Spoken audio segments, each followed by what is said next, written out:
Good morning, Hope Hub. I hope you guys are having a terrific morning thus far. Whew.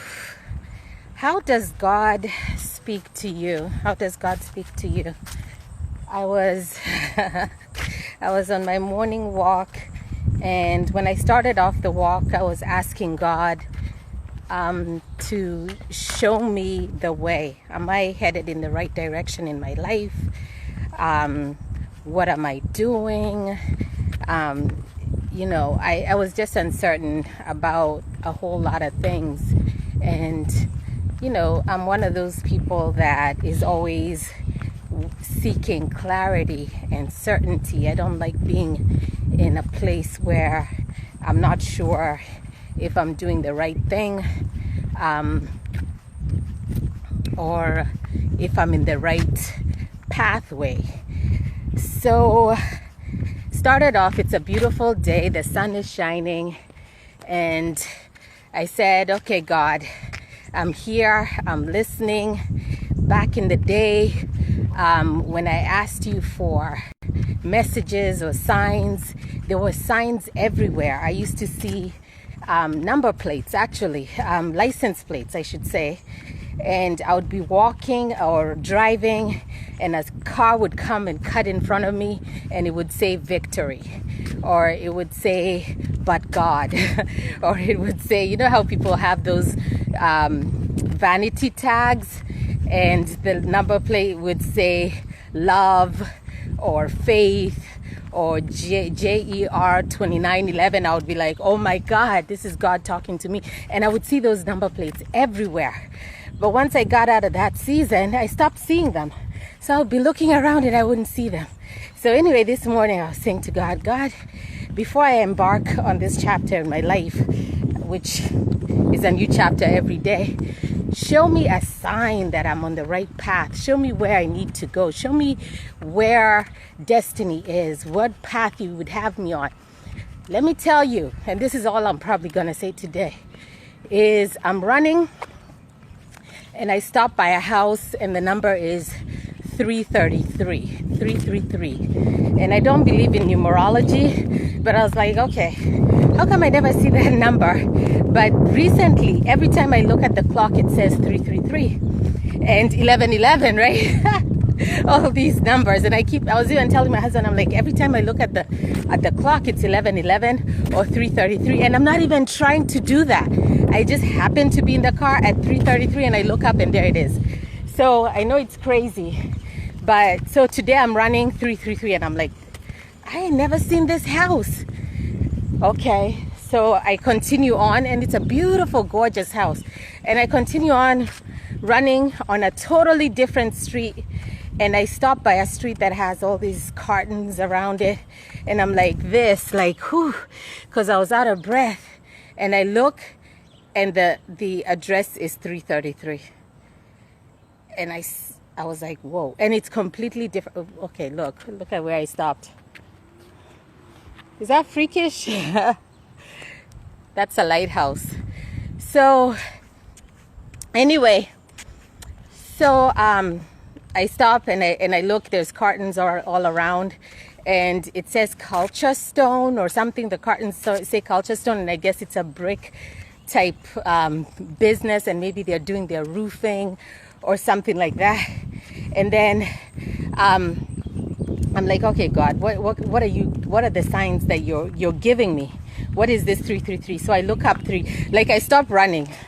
I go in and I put in 333, and apparently it comes up all these angel numbers, numerology, and it's saying that's the number for your angels that are coming to help you, that you're in the right path.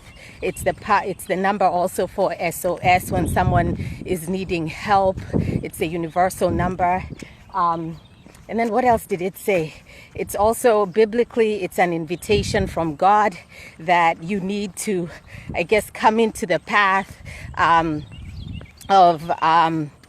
he's sending you an invitation, an invitation to salvation, an invitation to have a closer relationship to him. All these things about 333. Okay, so then I Googled culture stone. And then it said it's a number for luck. right? But not luck in terms of go buy a lotto ticket. It's just a lucky number. Anyway, so I got, I'm like, Culturestone, what is this company? I Google it, and then it comes up the address. Obviously, I didn't run today. I was walking. The address is in a corner. And you know how Google does that 360 span, like roadway span? And on the corner of where that company sits, the sign into the shopping center, this is on Google, it says the word lucky. Like that particular shopping center is called Lucky. Am I crazy? Okay. This is the maybe I might delete this video. Y'all will think I'm crazy on the Hope Hub this morning. This is the coup de grace, whatever you want to call it, the thing that really, really, really freaked me out. I go onto 141, which is a big major highway, and I see this woman walking towards me. She's wearing white. I have to run away from the trash company. She's an older African American woman. She's wearing white, a white hat, a white long dress all the way down, and she's carrying a sign.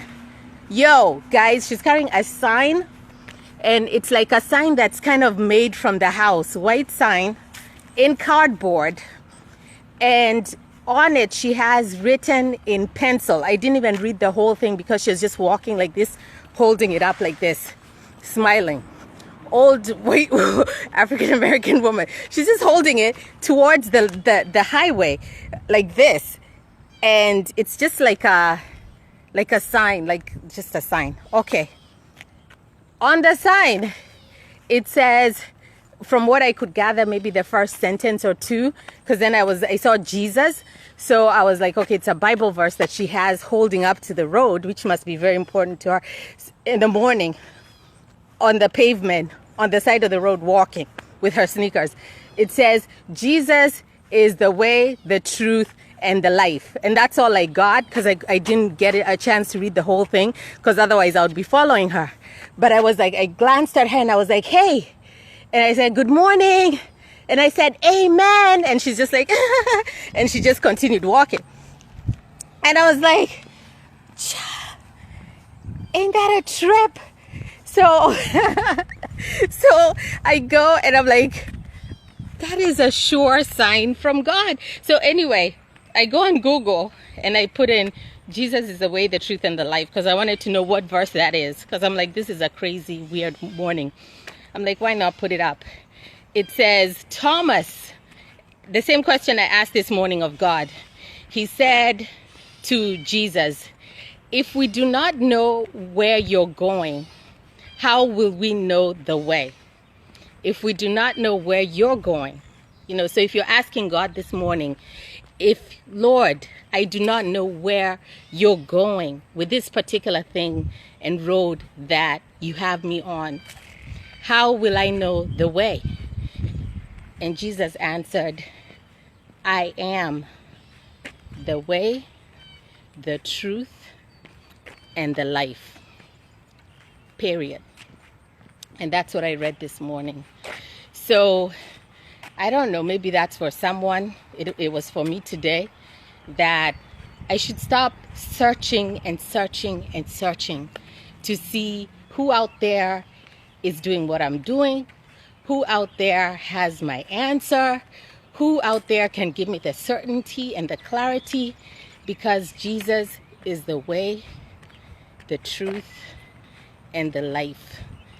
Period. And that's all you have to know. Is today, stop looking to see, comparing, saying so-and-so is doing the same thing I'm doing. So-and-so has 4 million followers. Like yesterday, I was looking at this site on Facebook, God 411. 4 million people. I am blessed. 4 million people. This other group, 1 million people, 2 million people. And I'm like, but Lord, why do you have me here giving hope every day when there's groups and people all over the place who have the same thought, the same idea, and doing the same thing essentially. Why am I in a small place trying to do the same thing? But you know what? It's not about the millions. It's not about the thousands. It's about the one. And so whatever it is that you're doing, just know that he has you in this season reaching one person maybe. If that's all he would have you reach, you never know who that can bless or who that will impact. And sometimes I actually think about my own life, and you know, you wonder, am I wasting my time? What am I doing? But at the same time, I think about it and I'm like, there was one person that I listened to 5 years ago and he reached me. One. And there's a multiplication factor that I may reach one and that one person may reach the 4 million, the 5 million. So never discount being in a small place, and never stoop to the uncertainty. Don't let the doubt and the worry and the anxiety hold you back. I wasn't even gonna say this, but don't let the fact that there's so many other people in this world that are probably doing the same thing. God has you where you are for a reason, and if you feel called to do something, just keep being obedient and keep doing it. So that's it this morning with my 333-1111 numerology. Right after yesterday, I was like, numbers don't mean nothing. Don't pay no attention to numbers. And I'm like, whoa, 333. It has biblical significance. Jesus was on this earth for 33 years ministry. 33 years is when he died. 3 years of ministry. I think he died in the third part of the day. Is it the third? There's a significance to 3 in terms of when he died on the cross. The Father, the Son, and the Holy Spirit is 3. So anyway, for whatever the case may be, if you guys are like me where you're looking for signs, God will send you a sign, and he does speak to you, and he does show up for you when you really need that clarity and that certainty. And today I saw my angel.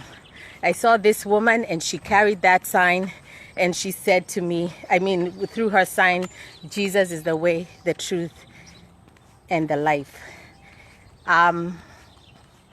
I wanted to say something else. Let me quickly say it because I have to go to work. Yesterday, I was in a classroom training, and the instructor gave a very, very powerful story about a road accident that she witnessed, and how she saw this young man in a car careening off the highway, and she immediately pulled over to the side of the road and parked her car, called 911, ran across this highway, big highway in Delaware, to reach the car because she saw it losing control and kind of careening off the highway and rolling into a field.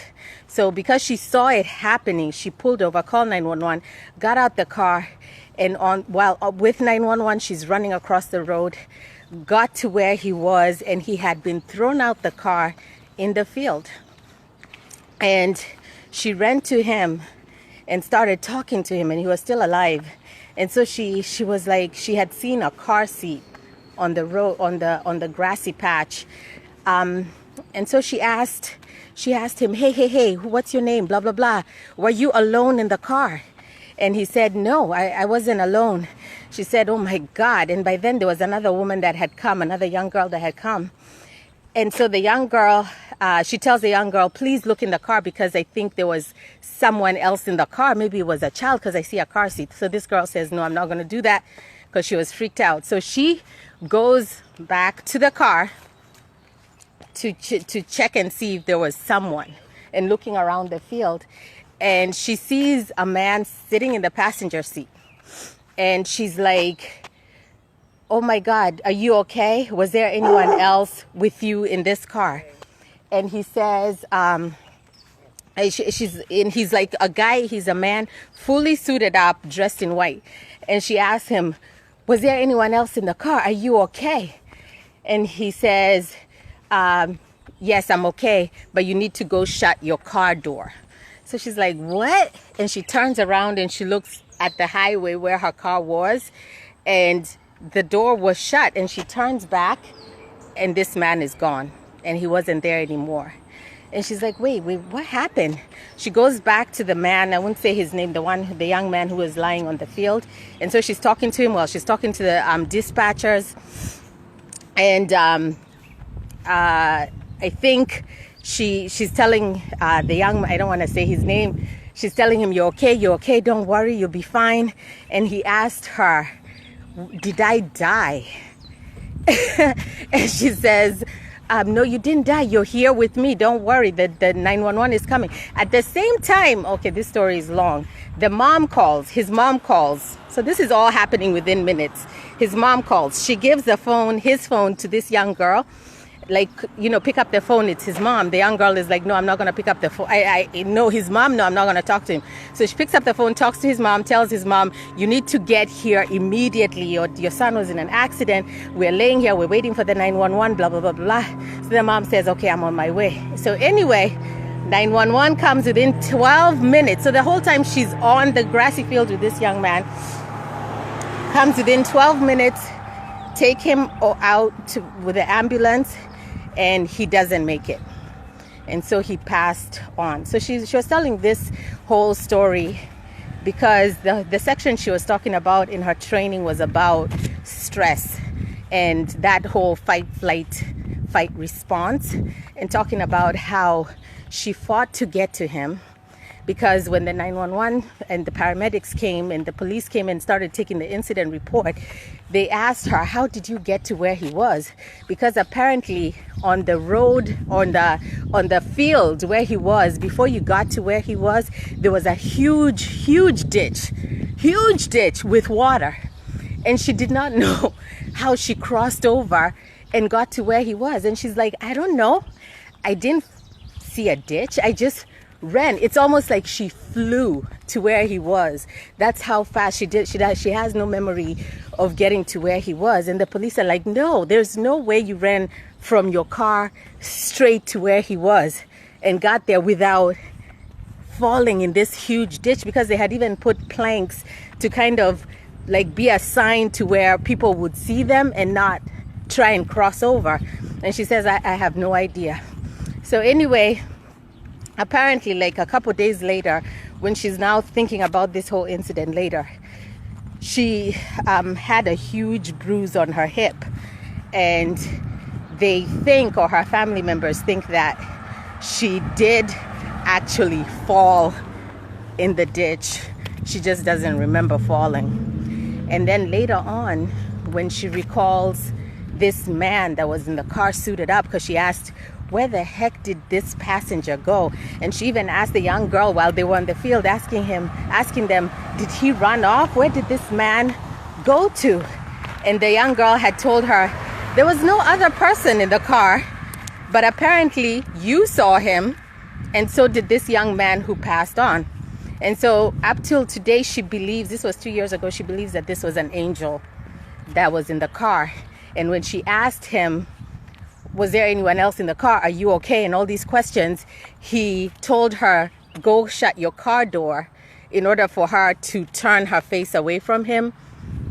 And so he could go, so he could disappear. And so when she turned back, he was gone. But yet the young man saw him and said, I wasn't alone in the car. And obviously it was his time to go, but she maybe interrupted that transition or something like that. Doesn't that give you goosebumps though? Oh my God. She told me that. I was like, oh my God. She said, look, I had to go see a pastor. I had to go see someone and talk to him, because later on I was like, this person was there physically, as clear as day. And I spoke to him. He spoke back to me. And this young man in the field told me, no, I was not alone. Someone else is in the car. But yet this person, and actually when she spoke apparently with the mom said, no, he just left the house there was no one else in the car with him, because she was still kind of like convinced that this man had walked away. She said, no, there was a man with him. So anyway, I just say this to say that I truly do believe in the supernatural. I believe that there are signs and wonders. I believe that there are angels. I believe that there are people sent to us, strangers, sometimes to give us messages and to talk to us, and encourage us and communicate to us, especially in times of uncertainty, in times when we really need to hear from God. Listen, look out for the signs and wonders. Look out for the signs. And if you have any that you want to share, go ahead and share. But what I do know today is that I'm not going to fret about Hope Hub. I'm not going to fret about this platform. I'm not going to fret about how I show up, because God has assigned me, called me to maybe one or two, or whoever it is, or global, whoever it is, my voice will reach out to someone. And in their time of need, in their time of uncertainty, when they need to hear a voice, they hear my voice. And it may not be even that I'm giving any significant phraseology. Maybe it's just my voice signature that they hear, and something speaks to them in that moment. And that's all. That's all. I don't have to come here with 5 points, 10 ways to, 5 ways to. All he says is show up. Like I just did today. I just showed up. And whatever it is that I had to say, I said it. You're going to work? All right, take care, y'all. Just opening a window into my day. Have a blessed Friday. Happy Friday. God bless you. Take care. Bye-bye. Oh, and say hi.